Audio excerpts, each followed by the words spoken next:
corps céleste. Programme bien reçu et activé. Et vous croyez qu'avec ça, on va vraiment pouvoir localiser ou Xana emprisonner l'essence de William? Faut espérer, c'est notre meilleur moyen de le ramener physiquement dans le monde réel. Mais est-ce qu'on a vraiment besoin de le ramener? Je veux dire, d'un côté on a un gars qui se la joue rebelle, qui amène un triangle amoureux à la noix entre Ulrich et Yumi, et qui est irrespectueux envers elle. Et maintenant, on a un gars qui fait de super combats, qui est cool, et de l'autre côté, une réplique qui est hilarante. Moi, je dis que le choix est vite fait, hein. À propos de Yumi, j'aurais bien pris sa place. Tu parles, animer des travaux pratiques avec les 6e, je suis pas sûr que ça lui plaise. Je pense que le problème, c'est surtout qu'il y a son frère et son crush de 6e.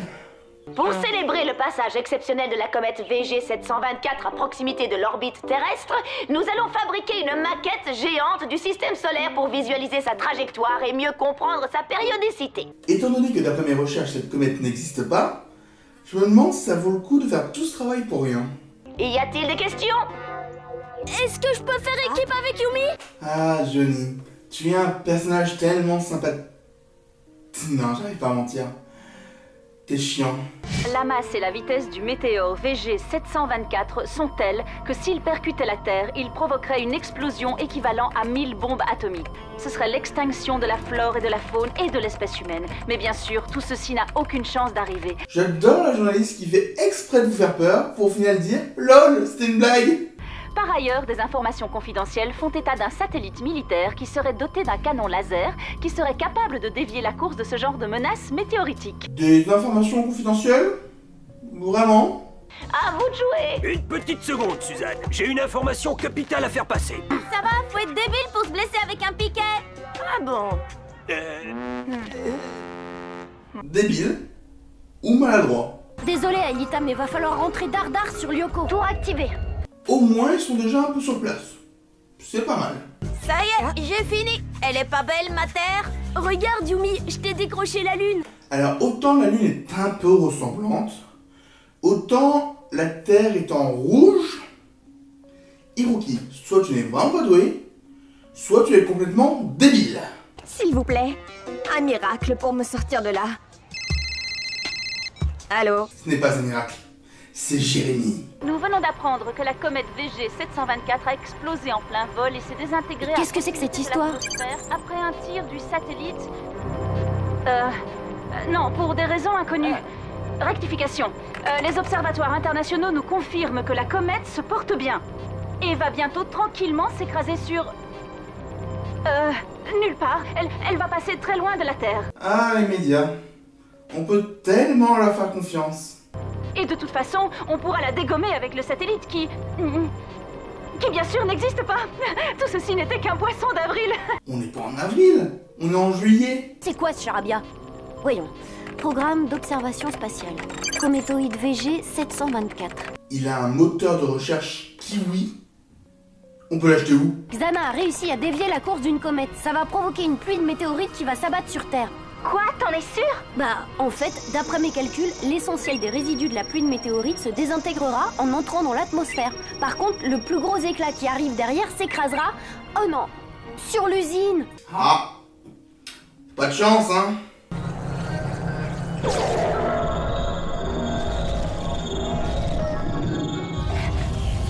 Quelque chose me dit que c'est pas normal. C'est un pare-feu, sûrement un cadeau de Xana. Je vais nous sortir de là. C'est donc ça un pare-feu? À propos, Suzanne, où en es-tu avec Pedro? Oh, enfin, Jim, pas devant les élèves. C'est vrai que la salsa, c'est privé. Madame Hertz, il faut absolument évacuer le collège. Qu'est-ce que tu racontes, Yumi? C'est que ça risque de vous paraître fou, mais une météorite va s'écraser pile là où on se trouve. Tu mens! Elle va s'écraser sur une usine désaffectée. Mais ça va endommager le collège. Dis donc, Ishiyama, t'aurais pas un peu trop forcé sur les sushis hier soir? Non! Oh mon dieu. Jim, non je t'en supplie, pas toi. Tout n'est pas ça. Jim, il faut faire évacuer le collège. Parlez-en à Delmas surtout. C'est lui qui peut évacuer le collège. Je sais ce que j'ai vu, Jean-Pierre. J'ai vu une pluie de météorites. Il faut mettre les élèves à l'abri maintenant.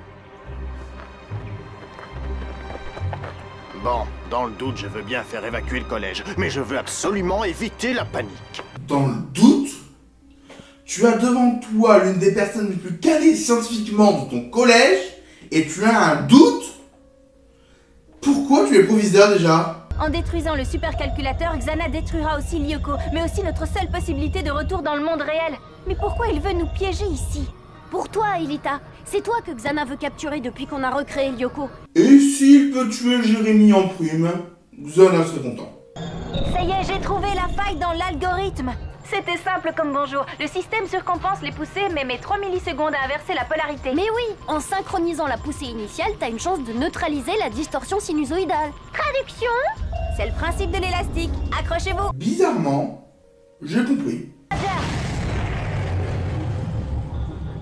En fait, c'est l'arrivée de Xana qui met du colorant dans la mer numérique. Quand il est plus là, bah ça redevient normal. Mais oui, si je réussis à reprendre à Xana le contrôle du satellite, même pour une minute, j'aurais peut-être une chance de dévier à nouveau la météorite. Alors voyons, programme de défense, données confidentielles. Mot de passe, c'est un jeu d'enfant ça. Des données confidentielles avec un code à 4 chiffres. Waouh. Hé! Où elle va, ta sœur? Il n'y a qu'un moyen de le savoir. J'adore les profs qui ne se rendent pas compte qu'il y a 3 élèves qui vont dans le sens opposé. Ça y est, Jérémy. Nous sommes de retour sur Lyoko. Où se trouve la tour activée? Secteur 57-42. On a de la chance que ce soit pile poil sur le désert. Roger.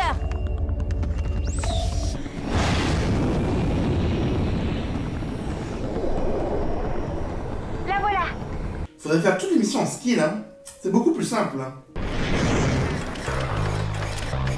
La tour n'est qu'à 50 mètres. Il nous reste combien de temps, Jérémy? Suffisamment, si vous arrivez à vous débarrasser du comité d'accueil, bien sûr. Quoi?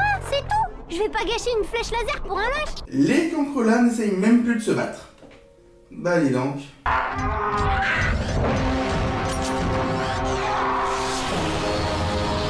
Ah, cela va être un peu plus costaud finalement. Super sprint. Aïe, ça doit faire mal. J'arrive pas à savoir si William est content à cause de la branlée d'Ulrich ou juste parce que les Yokogari sont nuls actuellement.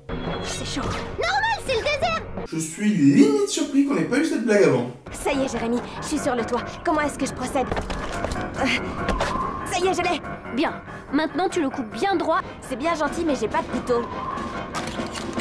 Je trouve qu'on force un petit peu trop Johnny dans l'intrigue. Reste derrière nous, Aelita. Si tu te fais dévirtualiser maintenant, il n'y aura plus personne pour désactiver la tour. Et elle peut pas utiliser ses ailes pour aller sous la surface?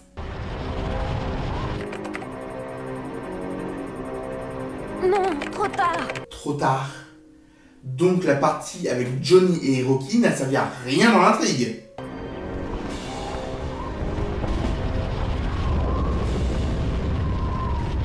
Fichez le camp, vite. Mais, et toi? Je peux pas lâcher le câble. Sauvez-vous. Mais au moins l'imagerie est classe. J'y arriverai pas. Xana est un programme parfait et je suis pas une machine, moi. Xana a aussi des failles, je te rappelle. Enfin, surtout dans l'évolution. Vite, Odd. Dévirtualise-moi. Hein? Ça va pas la tête? Fais ce que je te dis. Odd, Aelita a raison, c'est notre seule chance.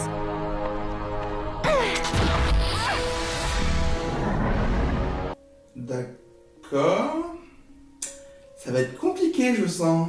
Pour gagner, il faut parfois savoir perdre.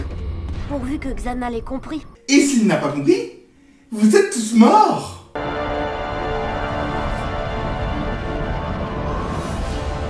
Je peux savoir pourquoi le temps se rééclaircit d'un coup?